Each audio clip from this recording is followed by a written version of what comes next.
내가 이 얘기를 했을 때 이 학생들한테 설득력이 있으려면 내가 살아가는 모습이 이들에게 모범적이어야 된다는 그런 생각을 되게 지배적으로 갖게 되는 것 같고요. 제 학생 중에 이제 좀 잘할 만한 애를 근데 너 연락드렸어? 너 감사합니다 했니? 그랬더니 다시 연락해. 기본으로 다시 연락하고. 악기 들쳐매고 걸을 수 있어요, 애들. 그래요. 네. 중고등학생들도 또 그쵸. 다 크고 바이올린 하나 드는 거 전혀 무겁지 않고 첼로 다 슈바도 그쵸. 아닌데. 네, 메고 다닐 수 있는데 피아노도 자기까지 아닌데. 피아노를 들고 들어야 매는 것도 아닌데 문화와 예술을 통해 살아가는 삶 속에서 나오는 다양한 이야기들을 풀어보는 오늘도 서초동 오늘도 시작하겠습니다. 저는 진행을 맡은 지중배입니다. 오늘 특별한 또 세 분을 모셨는데 각자 자기 소개를 해주시면 감사하겠습니다. 저는 연세대학교에서 피아노를 가르치고 있는 피아니스트 안종도입니다. 네, 반갑습니다. 네, 저는 한예종에서 플룻을 가르치고 있는 플루티스트 이예린입니다. 저는 예술감독으로 또 피아니스트로 활동하고 있는 오늘도 서초동을 만든 아버지 송영민입니다. 자, 부담감을 갖고 저는 예술을 하는 사람이고 또 예술을 교육하시는 분들이고 한 번은 짚고 넘어가야 될 테마가 생각이 났었어요. 예술가에게 아니 예술을 하는 행위에 대해서 교육은 또 어떤 것일까? 예술에 관련된 것만 필요할까? 우리가 어렸을 때부터 보면은 실기 중심의 교육을 받아왔잖아요. 그 실기 교육의 부작용이라고 해야 될까는 실기 교육에서 실기 교육만 하다 보니까 우리가 놓치는 것들을 스스로 경험하신 것들이 있어요. 산을 넘고 강을 넘고 해가지고 다 이 자리에 계시니까 한번 과거를 떠올리시면은 그런 경험들이 있으세요? 제 경우를 보더라도 뭐 초등학교 때 배웠던 선생님, 중학교 때 배웠던 은사님, 대학교 때 평생 이어지는 그 사제 관계로 이어지더라고요. 이 음악이라는 거는 인문학적인 것과 삶이 이렇게 함께 어우러져 있기 때문에 그게 평생 지속이 되는 것 같고 스승의 존재만으로도 끊임없이 그 스승의 영향을 받는 것 같아요. 저는 어렸을 때 대가족 틈에서 자랐거든요. 그래서 그 틈에서 자연스럽게 사람들과 사는 방법을 어떻게 보면 배웠던 것 같아요. 또 그 음악 선생님과 또 음악을 배우고 또 너무 감사하게 좋은 스승을 만나서 그 삶을 바라보는 태도, 그걸 음악으로서 배웠던 것 같고요. 근데 요즘 느끼는 거는 좀 이런 것들이 음악은 음악, 지식으로서 인간은 인간 삶의 형태, 이 두 가지가 점점 분리되어 있는 것 같고 학생을 대할 때마다 나는 지식을 가르쳐주는 사람인가 아니면은 어쩌면은 이 사는 방법이나 살아가는 함께 음악하는 그런 것까지 가르쳐줘야 되는 좀 포괄적인 인성 교육자가 돼야 되는 걸까 이런 거에 대한 갈등을 좀 많이 느끼는 것 같아요. 네. 근데 음악이라는 게 뭐 잘 아시겠지만 무대에서 학생들이 연주를 할 때 평상시에 이 학생이 가지고 있던 생각이라든지 행동하는 모습 같은 게 언뜻 비치기도 하고 맞아요. 네. 그 해석하는 방식에서도 다 드러나잖아요. 그러니까 교수님 말씀하신 것처럼 이걸 또 잘못 건드렸다가는 학생들의 어떤 약점을 자기 공격받는 것 맞아요. 같은 생각. 굉장히 개인적인 영역으로 받아들일 수 있잖아요. 네. 그렇지만 또 뗄래야 뗄 수 없는 그런 부분이 아닌가 해서 항상 조심스럽게 그거를 같이 살펴서 악기를 가르치는 것 이외에도 얘기를 안 하게 될 수는 없지 않나라고 저는 생각하는데. 대학이라는 과정에 들어와서 대학이라는 과정은 다양한 학문을 또 배울 수 있는 교육기관이잖아요. 성인이지만은 이제 사회에 나가기 전에 준비하는 다양한 인문학을 배울 수 있는 곳인데 그게 과연 실기만이 중요할까? 실기 만능주의의 사회에 우리가 있지 않을까? 라는 생각이 들긴 하더라고요. 거기에 대해서 한번 생각해 보신 적이 있으세요? 지금 또 많이 보실 거 아니에요? 학생들 이렇게 가르치시다 보면은. 그렇죠. 근데 이제 대학교도 어떻게 보면 초중고의 연장선상으로 봐서 물론 환경은 많이 다르지만 여전히 실기 시험은 있고 또 대학생 애들이 나가야 될 콩쿠르도 있어요. 그러니까 결국은 점수화되고 그 점수화가 돼야 되는 시스템이고 결국 그럼 거기서 등수가 나오고 그리고 끊임없이 비교가 되고 또 경쟁해야 되는 그런 관계이기도 하죠. 그런데 저희 다 비슷하지 않을까 싶어요. 예를 들어서 뭐 중학교 때 뭐 실기 점수가 나왔다 그러면은 이거 점수 어떡하냐 이거 막 울고 난리 나고 했는데 고등학교 가면은 그게 아무것도 아니거든요. 그 대학교 가면은 고등학교 때 게 아무것도 아니고 또 조금 더 성인이 되고 성인 연주자가 되면 대학교 때 받았던 학점이 인생을 좌지우지할 만큼의 그건 너무 작은 에피소드잖아요. 거기에 매몰되지 않고 좀 더 넓은 시야를 가져야 된다고 생각해요. 그렇기 때문에 거기서 학생이 자율적으로 다른 장르의 음악도 공부할 수 있고 교양 수업도 들을 수 있고 오로지 그거는 학생의 선택인데 가르치면서 그게 느껴지는 것 같아요. 정말 음악은 너무 거울과 같은 것 같아요. 그 한 사람의 그 퍼스널리티가 그대로 반영이 되더라고요.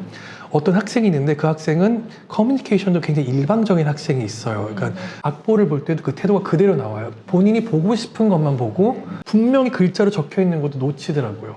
그러니까 저는 일부러 안 본다 생각했는데 못 보는 거고 연주 태도에서 그대로 나오고 듣는 것도 마치 말로 소통하는 것처럼 음악도 일방적이더라고요. 이제 그런 학생들을 가르칠 때 어떻게 해야 되는 건지 이거는 음악 이외에 이제 인간 대 인간 대 또 많은 교감과 교육이 있어야 되는 거잖아요. 근데 요즘은 이런 것들이 많이 조심스러운 것 같아요. 어쩔 때는 굉장히 저도 원하지 않지만 사적인 무언가를 건드려야 될 때도 있어요. 근데 이게 굉장히 학생이 위축되거나 상처받을 수 있기 때문에 이게 어디까지의 저도 교육자로서 돼야 되나 그게 항상 어려운 부분이기는 해요. 네. 맞아요. 음악도 하나의 언어인데 중요한 언어죠.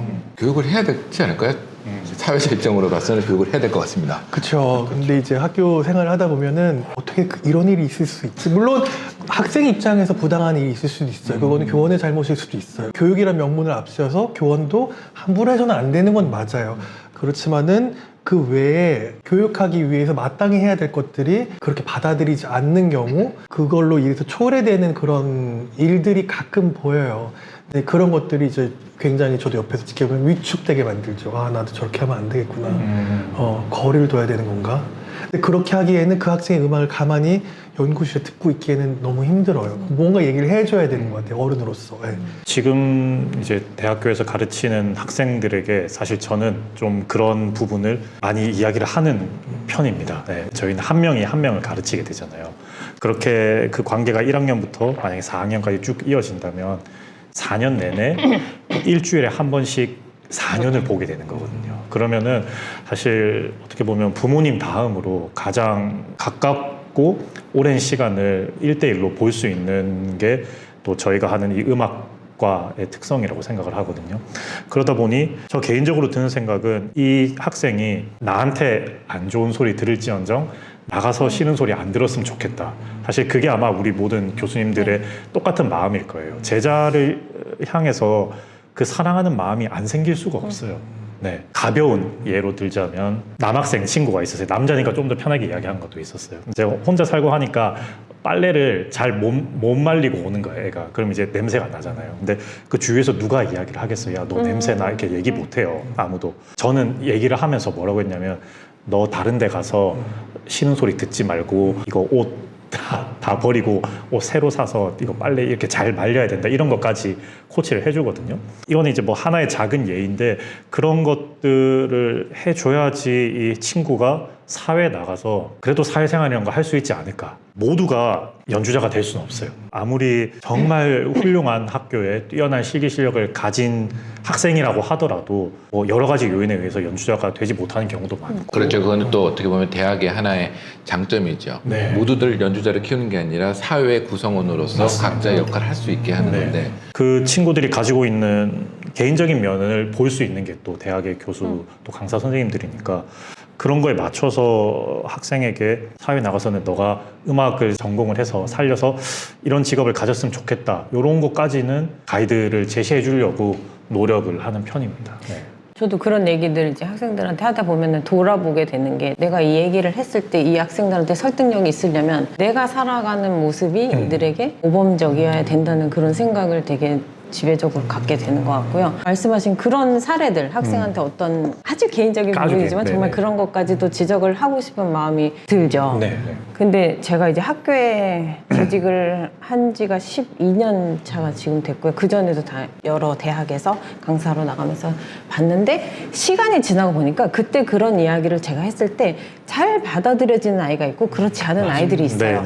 근데 10년 이상 지나고 보니까 그때 그런 긍정적인 마음으로 교수님 그런 말씀 해주셔서 감사합니다, 내지는 기분이 나쁘더라도 뭐 나중에 좀 편지라도 써서 뭐 정말 뭐 큰 힘이 됐고 뭐 그런 걸로 깨달은 게 있다, 뭐 이런 뭐 메시지를 또 주는 학생들이 있었어요.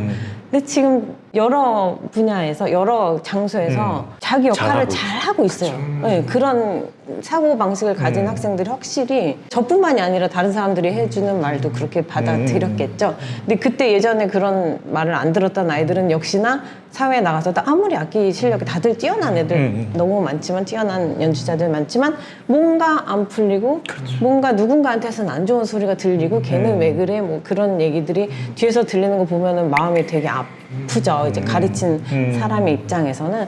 그래서 이제는 그런 얘기까지 하게 되는 것 같아요. 이런 지적을 하면서도 야 내가 이런 말까지는 안 해도 되지만은 정말 이런 걸 잘 받아들이는 친구들이 잘 되더라. 그래서 예시를 막 들어서 얘기를 해주기도 하고. 저도 일례로 정말 아무것도 아니지만은 내가 왜 이런 얘기까지 해야 되나라는 게 있어요. 예를 들어서 맞아요. 뭐 학생한테 어떤 기회를 줬어요. 그 기회는 아무나 받을 수 있는 게 아니거든요. 그러면 적어도 감사합니다 정도는 해야 되는데 감사합니다를 듣는 게 쉽지가 않아요. 저도 맨날 그 소리를 듣거든요. 우리 5살짜리 애한테 하는 교육인데 그거는. 그렇죠. 근데 이제 갈등이 생기는 거예요. 내가 얘한테 감사합니다라는 얘기를 들으려고 이걸 해준 거는 아니에요. 그런데 이때는 인간과 인간 사이에 감사하다는 얘기를 하는 게 맞아요. 근데 근데 내가 치사하고 쪼잔하게 이 얘기를 해야 되나? 그 생각이 들어요. 그래서 내가 이거 되게 고맙다는 말을 듣고 싶어서 무슨 이게 무슨 나의 컴플렉스에서 오는 거지 이런 생각까지 들다가 그런데 예를 들어서 얘가 이 기회를 봐서 연주를 가는데 거기서도 감사하다는 얘기를 안 하면 걔는 거기서 끊기거든요, 기회가. 그러니까 저도 얘기를 하는 거죠. 너 이때는 감사합니다라고 얘기해야 돼. 그리고 정말 근데 하면서 너무 와 내가 정말 이렇게까지 내 밑바닥을 보여줘야 되나. 너 이럴 때는 죄송합니다라고 해야 되는 거야. 네, 그리고 심지어 학생한테 어떤 학생한테 너 전화를 하면은 바로 끊지 말고 너 얘기가 끝나자마자 조금 기다렸던가. 맞아. 이해도 되는 게 저희는 어렸을 때부터 혼자 악기를 연마했잖아요.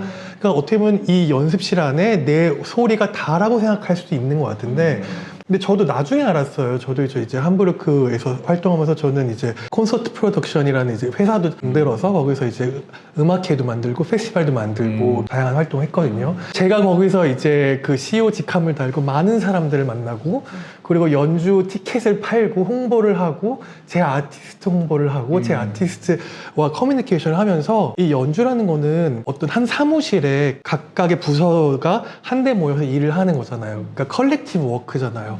그러니까 음악회장도 조명, 백스테이지, 아니면 홍보 그 하다못해 그 정리해 주시는 분들 모든 분들이 모이고 연주자도 거기 하나의 구성원으로서 모여서 관객들이 모이면 그렇게 해서 컬렉티브 워크가 완성되거든요. 근데 종종 많은 사람들이 이게 나의 자아를 실현하는 곳이고 많은 사람들이 이걸 도와주는 것이라고 생각하는 거 아닌가. 그래서 저도 제 학생들이 혹시 그런 마인드로 그곳에 갈까봐 그게 제일 두려운 거예요. 네.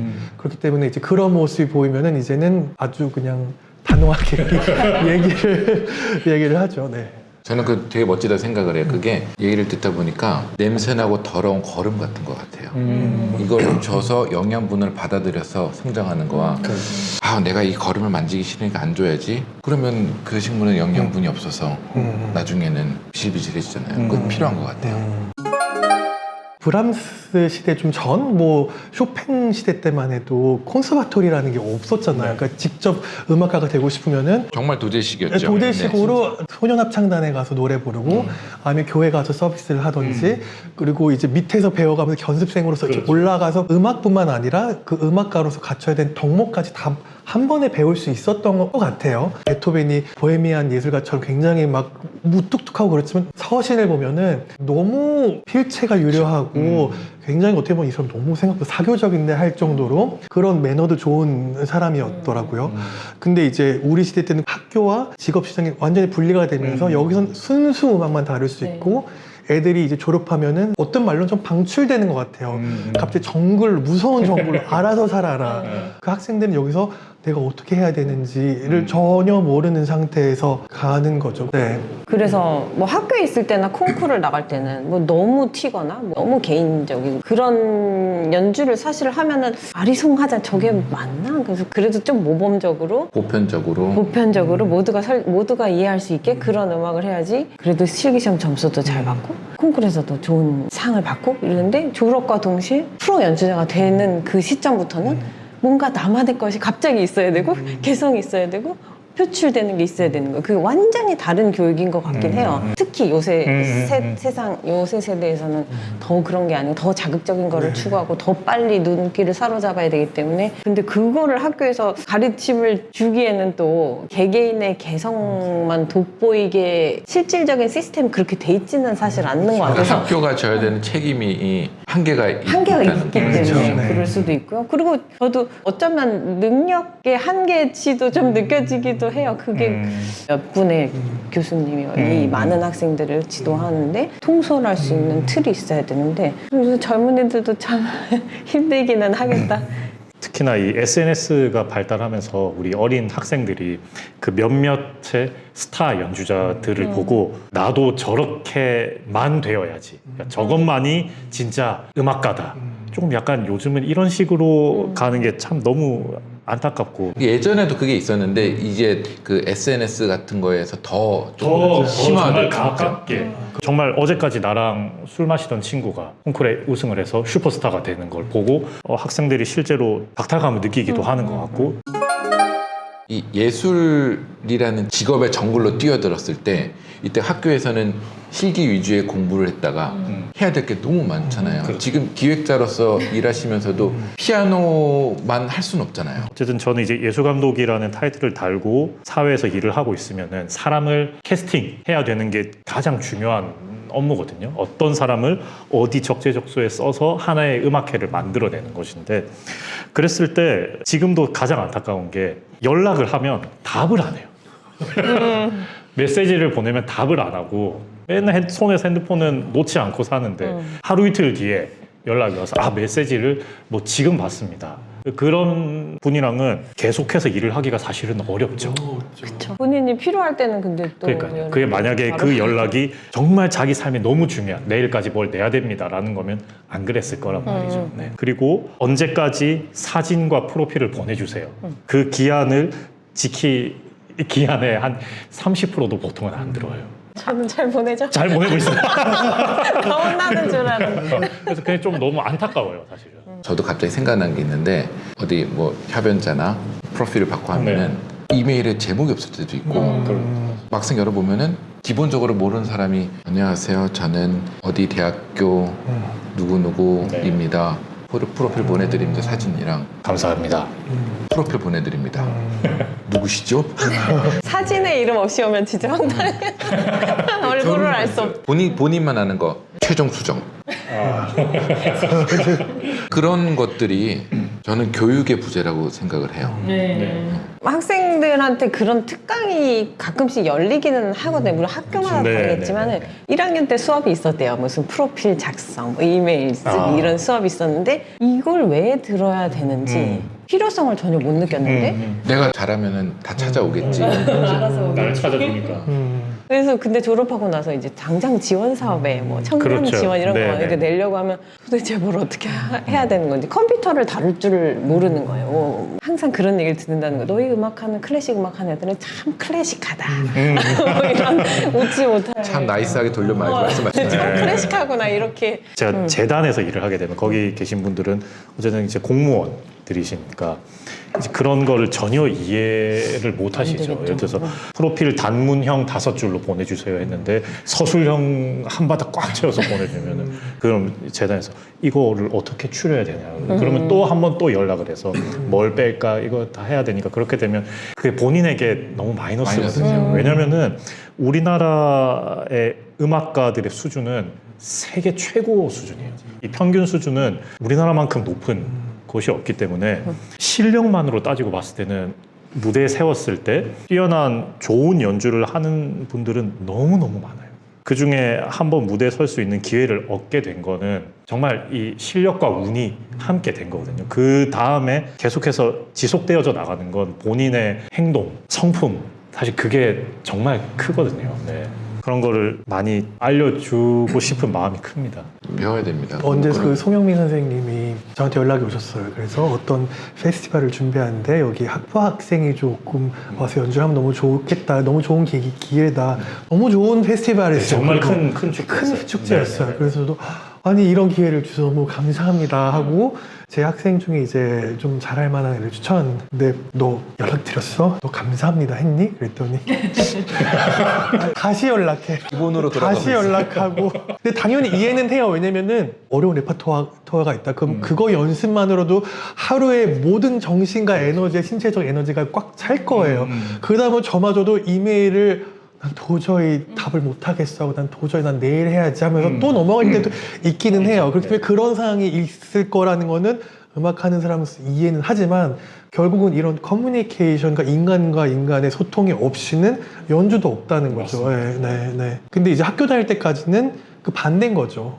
일단은 넌 실기. 피아노부터 쳐. 그렇죠. 그러니까 이렇게 되니까 아마 그 학생들이 느끼는 혼란이 아마 더 대단할 것 같아요. 그럴 것 같아요.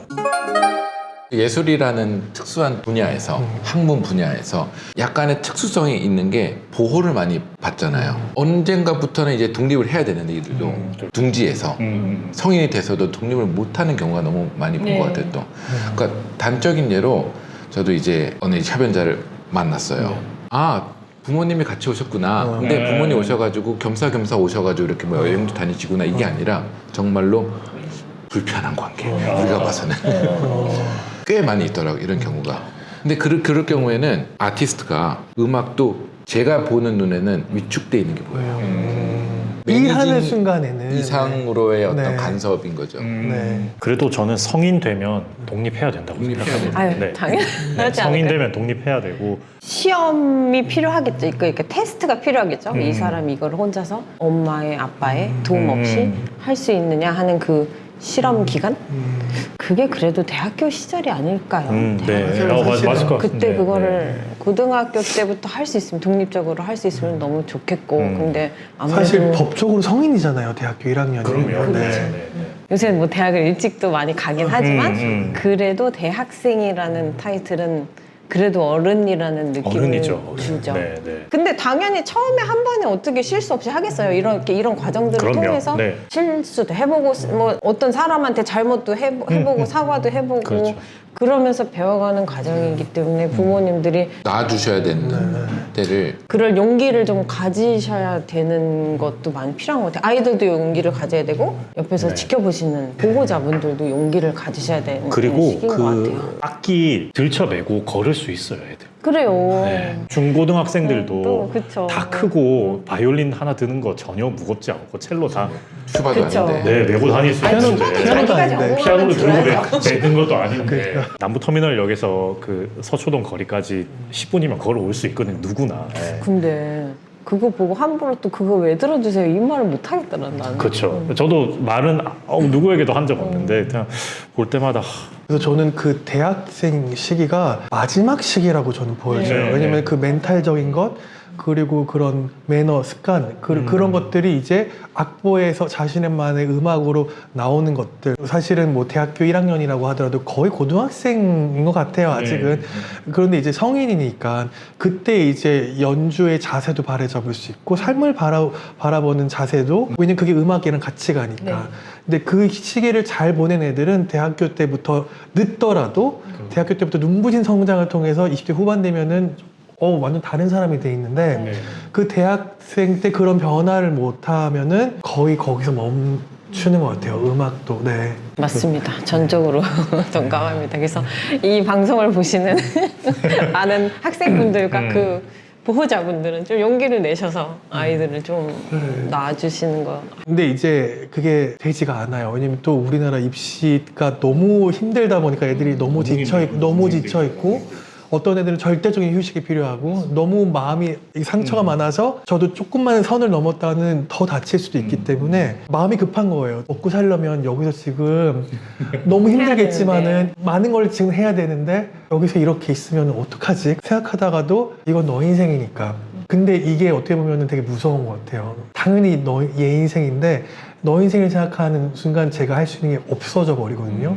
그러니까 어떻게 보면 학생 입장에서는 내 인생을 존중해 줄 수 있다고 생각하지만은 그렇게 되는 순간 배울 수 있는 거, 줄 수 있는 게 사라지는 것 같아요. 그게 제일 무서운 것 같아요. 네. 말씀하신 것처럼 1학년 학생들 보면 좀 마음이 급해지는 건 사실이에요. 저는 아이를 키우고 있거든요. 아이를 키우니까 자연스럽게 이제 주변의 아이들도 많이 보게 되는데 정말 각자가 자기 때가 있긴 있는 것 같아요. 네, 맞아요. 자기의 시기가 있고 자기의 때가 있어서 그래도 아이들마다 정말 다 다르다는 희망을 가지고 그때 안 되더라도 2학년, 그때 안 되더라도 3학년 끝까지 굉장히 섬세하게 이 학생을 관찰하면서 적절한 시기에 바뀔 수 있는 그런 게 또 보이기도 해서 1학년 때 안 되더라도 그렇게 조바심 내지는 말자. 저는 요새는 그러고 있는데 뒤늦게 또 철드는 애들도 있잖아요. 그럼요. 왜냐면은 뭐 겉으로 성장해 보이지 않더라도 안에서 자라는 경우도 네. 있거든요. 네. 섬세하게 아이들, 대학원생들까지도 관찰을 해서 좋은 직업인을 만들어내는 임무를 잘 수행하도록 하겠습니다.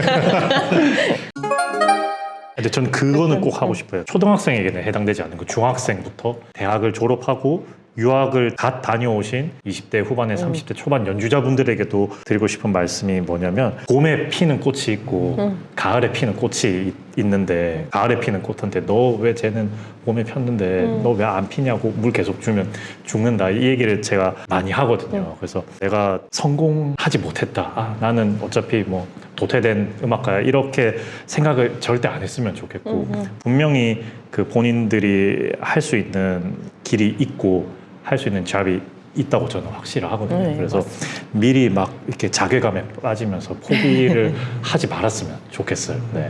저보다 한 10살 정도 어리신 선생님들이 연락이 자주 오세요, 사실은. 그러면 웬만하면 저는 만나 뵈려고 하거든요. 아, 뭐 어떻게 연주를 시작을 해야 될지도 모르겠고 엄청 좋은 그런 학교를 나온 사람도 아닌데 또 어떻게 사회생활을 해야 될지 모르겠다라고 자괴감에 많이 빠지시는 분들을 좀 많이 뵀는데 너무 안타까웠어가지고 그런 생각을 안 하셨으면 좋겠습니다. 네. 그 오늘 이 대화가 예술가를 꿈꾸는 모든 분들이나 아니면 유학을 하고 계신 분들 아니면 예술가를 또 키우는 부모님들 그 다음에 교육자분들에게도 조금 같이 생각할 수 있는 그런 기회가 됐으면 좋겠습니다. 너무 멋집니다. 오늘 시간 내주셔서 감사합니다. 네, 감사합니다. 네.